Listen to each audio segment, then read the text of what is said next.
The Berlin Wall didn't fall to soldiers or protests. It fell because one man said the wrong thing. On live TV, November 9th, 1989. East Germany is boiling. Thousands demand freedom, but the regime is hanging on by a thread. That night, a press conference begins. An ordinary official, Günter Schabowski. He shuffles papers, nervous. Journalists press, when will East Germans be allowed to travel? Schabowski glances at a memo, a new travel law meant to be announced later with restrictions, but he reads it out loud. As far as I know, immediately, confused silence, then chaos. East Berliners flood the checkpoints. Guards don't know what to do. No orders, no backup. So they do the unthinkable. They open the gates. The world watches as decades of division crumble, not with a bang, but with a bureaucratic accident. What did Abraham Lincoln's assassination look like on the evening of April 14, 1865? Abraham Lincoln was attending a play at Ford's Theater in Washington. The president's box was located on the balcony level, providing a clear view of the stage. A Confederate sympathizer, John Wills Booth, slipped into the theater's backstage, silently making his way toward the presidential box. You see, at this point, the president's bodyguard, John F. Parker, should have been ready. But unfortunately, Parker was given permission to leave due to a perceived lack of threats. Thus, Booth approached Lincoln from behind and fired a single shot into the back of Lincoln's head, severing his spinal cord.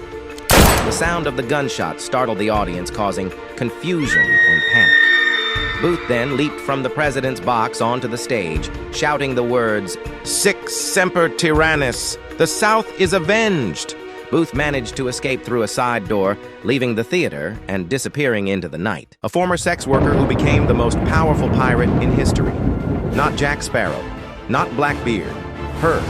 By 1807, she controlled the South China Sea. Hundreds of ships, tens of thousands of men. She ruled with fear and contracts. Desertion, punishable by death. Failure to obey, same. The Chinese emperor sent his navy. They lost. So he begged foreign powers to stop her. The British, the Portuguese. None could touch her. She crushed everyone. So how did it end?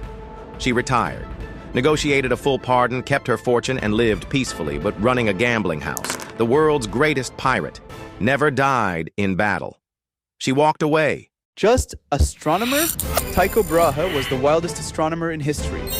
He got into a sword fight with another student over a math formula, lost part of his nose, and wore a silver one by day and gold by night. Because science, but make it fashion. And yes, he really had a pet moose. He got drunk at a nobleman's party, slipped down a marble staircase, and died. Tycho was devastated.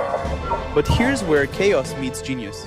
He created the most accurate star charts in human history, without a telescope. His data helped Kepler prove that planets orbit the sun. The guy with the drunk moose and the gold nose basically rewrote the universe, and somehow he didn't mess up a single number. A madman once ordered Alexander the Great to move. The most powerful ruler on Earth stood before him and asked, "Is there anything I can do for you?" The reply, "Yes, step out of my sunlight." That madman was Diogenes, a Greek philosopher who lived not in palaces, but in a jar. He owned nothing, feared no one, mocked everything society worshipped, power, wealth, even common decency. He masturbated openly in public, boldly declaring, if only it were as easy to relieve hunger by rubbing an empty stomach. He wandered Athens in broad daylight, holding a lantern. When asked why, he simply answered, "I'm searching for an honest man." He never found one. Diogenes didn't merely insult kings, he humiliated them, and in doing so, he showed the world what it truly meant, to be free. We don't remember the soldiers, nor the splendor of the royal courts. Instead, we remember the philosopher who dared tell an emperor to get out of his light. One man burned down a wonder of the ancient world, just to be remembered. But he didn't hate the gods or seek revenge. He wanted fame. So, who is he? In 356 BC, he set fire to the temple of Artemis at Ephesus, one of the seven wonders. Gone. The Ephesians executed him and banned his name from ever being spoken. But here's the twist. We remember him anyway. Not the builders, not the priests. We remember the man who burned it down. His name was Herodotus. That's herostratic fame, when infamy is the goal. You know about the Salem witch trial, but do you know what happened after? Not a single witch was burned in Salem. Everything you know is a lie. But here's what they don't teach you. 20 people were executed for witchcraft in Salem. Hysteria, fear, betrayal. It tore the town apart. Some accusers confessed they lied. The colony declared a day of fast and publicly apologized. One judge spent the rest of his life in silence, haunted by guilt.